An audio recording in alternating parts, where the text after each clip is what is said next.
Ito ang pinakamalas na taon para mabuhay. Mga kaibigan, alam nyo ba na ang taong 536 AD ay itinuturing bilang ang pinakamalas na taon sa buong kasaysayan ng ating mundo?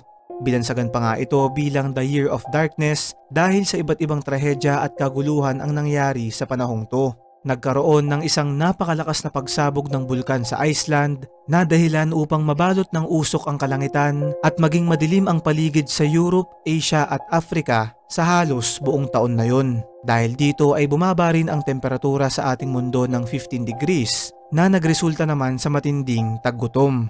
Sa taon din na to nangyari ang kauna-unahang recorded pandemic sa ating kasaysayan na tinawag na The Plague of Justinian na kumitil ng humigit kumulang 40 million katao.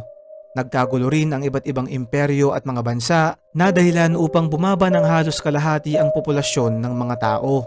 Kaya naman ang taong 536 AD ay binansagan bilang ang pinakamalas na taon para mabuhay. Ikaw kaibigan, kakayanin mo bang mabuhay sa taong yun?